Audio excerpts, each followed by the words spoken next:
Hi, I'm Dr. Rishi, co-chairperson, Department of Dermatology at Delhi's Sir Gangaram Hospital. Today I'll be talking in some detail about melanoma, which is a serious disorder, if we consider that, due to the rapid proliferation of the melanocytes, which are the pigment producing cells, and they can be fatal in some cases. Luckily, Indian race is not so much affected as much as the whites. I'll be just talking briefly about it. It could be a superficial lesion, the melanoma, which is the common mole, or it could be the freckles or the lentigens on the face, or it could be something more deeper.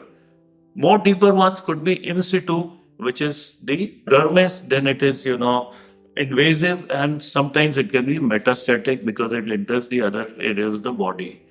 This is mostly found in certain parts of the world, especially the whites who are living in Australia and New Zealand. They have the maximum fatality rate, there. And the reasons for this, as I mentioned, could be sun exposure, the white race, the Fitzpatrick type 1, type 2 kind of people who are there. Then any family history of squamous cell carcinoma or basal cell carcinoma also can be there. The first degree relatives, if they have suffered from this, then even it is found more in Parkinson's patients. We don't know why, but it is found. And then it is also found in people who do not take care as far as the sun exposure is concerned. I see a patient, I see for the ugly duckling sign. What is ugly duckling sign? It's a funny name. When we say moles on our body, they are usually unremarkable. They all look the same. Any mole which looks very, very different, just like an ugly duckling, out of all the ducks in the lake or the pond, you see one which looks very different. It is called the ugly duckling sign. Then we have the A, B, C, D, E criteria, and we can even take it further to EFG, which I'll be discussing. A is for the asymmetry of the lesion. It is not going to look symmetrical. B is the enlarged borders. C is the color variegation.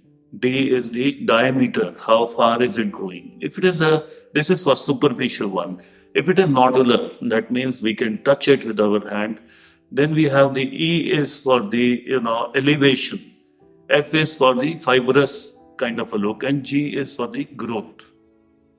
How do we investigate it? Of course, we can do skin biopsy is a must. A wide resection biopsy is a must. The clinical pathologist will find out in what stage do we have it. We can clinically see the ugly duckling sign. Then we have the A, B, C, D, E, F, G criteria, which I briefly enumerated. Then there's something called mole mapping. Whole body photographing is done. How many moles does a person have? More than 5 to 10 moles in a person can increase this chances of this thing.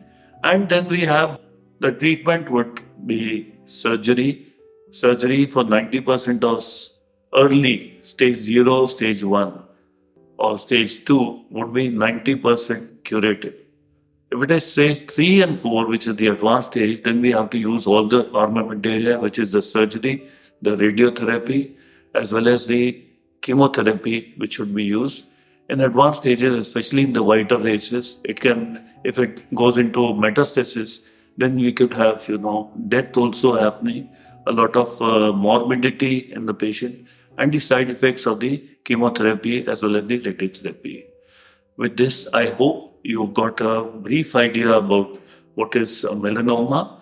And for more information about this, you can visit the site DermaVidya.com. And if there is any other doubt that you have in your mind, you should go to the nearby dermatologist. For more such videos, visit or log into dermavidya.com.